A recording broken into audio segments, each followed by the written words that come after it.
আশা করি সবাই খুব ভালো আছো আর আনন্দে আছো।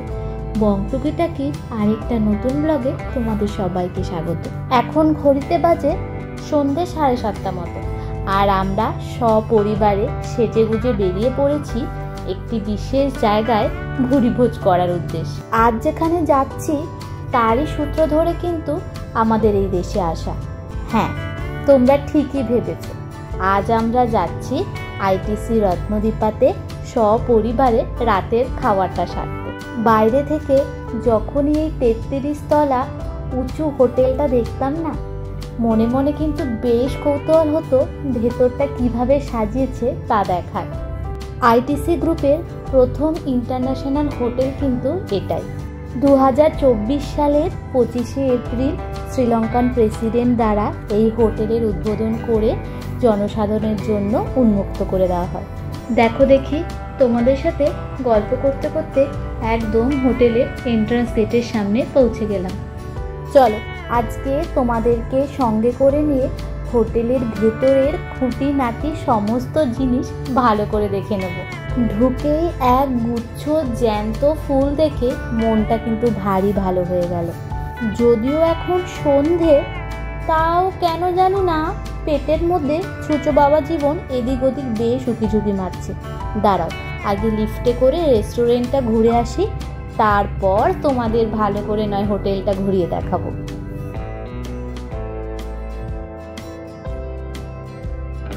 যতক্ষণ ওর বাবা এই রিসেপশনে কথা বলছে, চলো আমরা একটু ঘুরে দেখি এরা আমাদের জন্য কি এলাহি আয়োজন করেছে। আরে এ তো ভোজ নয়, মহাভোজের আয়োজন। কত রকম খাবার দাবার, কত দেশের খাবার দাবার, কোনটা ছেড়ে যে কোনটা খাবো সেটাই ভেবে উঠতে পারছি না। এখানে কিন্তু বুফে অপশান ছাড়াও আরও 11 ধরনের রেস্টুরেন্টের অপশান আছে, যেখানে তুমি বিভিন্ন ধরনের বিভিন্ন স্বাদের খাবার পেয়ে যাবে। আমার মতো তোমাদেরও কি এরকম রকমারি খাবার দেখতে ভালো লাগে? আমাকে কিন্তু কমেন্ট বক্সে অবশ্যই জানাবে। আমাদের ছোটোবেলাগুলোতে তো আমাদের বাড়ির চারপাশে এত রেস্টুরেন্টও ছিল না। তখন কিন্তু আমরা সারা বছর ওয়েট করে থাকতাম একটা বিয়ে বাড়ি বা ভালো কোনো অনুষ্ঠান বাড়ি পাওয়ার লোভে, কারণ সেখানে গেলেই তো দেখতে পেতাম হরেক রকমের খাওয়ার দাওয়ার আর মানুষের সমাগম। এইবার তোমাদের জানাবো সবচেয়ে গুরুত্বপূর্ণ প্রশ্নের উত্তর। এই বিলাসবহুল রেস্টুরেন্টে পেট পূজা করতে গেলে জনপ্রতি কত টাকা খরচা হতে পারে?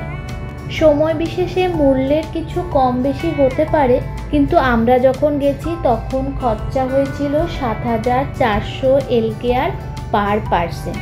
ওই ভারতীয় মুদ্রায় ধরো 2,300 টাকা মতো।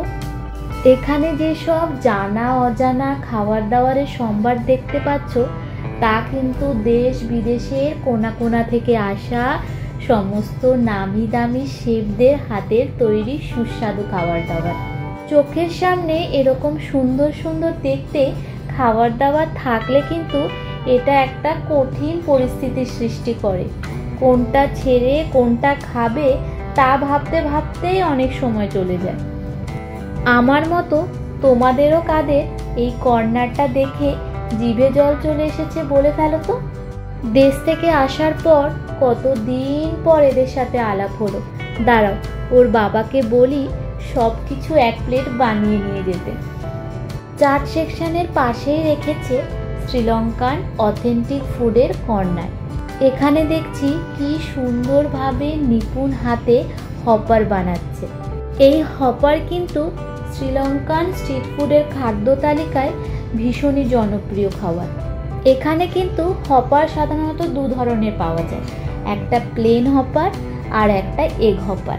খানিকটা আমাদের দেশের ধোসার মতো, কিন্তু কি সুন্দরভাবে নিপুণ হাতে তোলার চেষ্টা করছে। দাঁড়াও কিছুক্ষণ, দেখতে পাবে কি সুন্দর দেখতে লাগে। শ্রীলঙ্কায় কিন্তু আমাদের দেশে প্রায় সমস্ত সবজি পাওয়া যায়, কিন্তু এদের রান্না করার ধরনটা একটু আলাদা। সাধারণত রান্না এরা একটু ঝাল আমাদের থেকে বেশি খেয়ে থাকে, আর নারকেল আর নারকেলের দুধের ব্যবহার এরা ভালোভাবেই করে থাকে। এই দেখো, প্রথমেই টেবিলে নিয়ে বসে পড়েছি এক প্লেট পাপড়ি চাট। মুখে পুরে দেওয়ার সাথে সাথেই মনে হচ্ছে এ যেন স্বর্গসুখ। সাথে আবার কর্তামশাই নিয়ে এসেছে এক প্লেট দই বড়া আর বেশ কয়েকটা ফুচকা। টেবিলে আনার সাথে সাথে সবাই মোটামুটি চামচ হাতে হামলে পড়েছি। কতদিন পর যে এই স্বাদ গ্রহণ করছি তা বলার মতো নয়। তবে আমার খাওয়া পাপড়ি চাটগুলোর মধ্যে এটা কিন্তু বেস্ট ছিল। ওর বাবার তো খাওয়ার মুখে পড়তেই চোখ বন্ধ হয়ে গেল। এটা কিন্তু প্রিয়ানের জীবনের প্রথম ফুচকা খাওয়া। আমাদের সবার মতো ওনারও কিন্তু এই জিনিসটা বেশ ভালো লেগেছে। নিমিষের মধ্যেই দেখছি 3-4টে শেষও হয়ে গেল। প্রত্যেকটা কর্নার থেকেই কিছু কিছু খাবার তুলে প্লেটটা কিন্তু ভারী সুন্দরভাবে সাজিয়ে নিয়েছি। প্রিয়ারও দেখছি এই রকমারি খাবার বেশ ভালোভাবে উপভোগ করছে।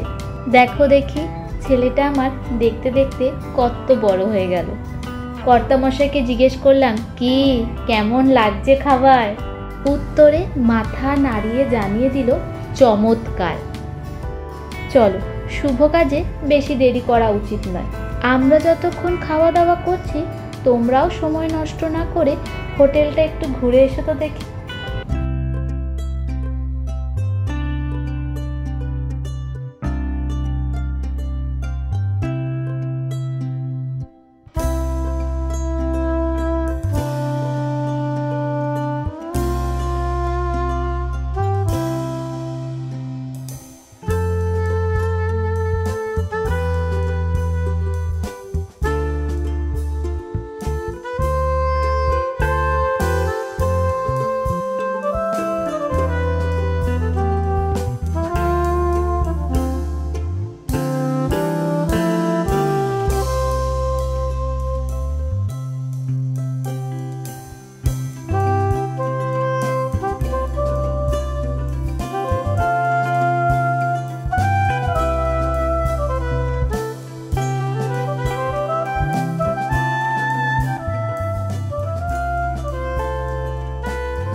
যা খাবার খেয়েছি তাতে কিন্তু পেটে এক ফোঁটা জল ধরারও জায়গা নেই।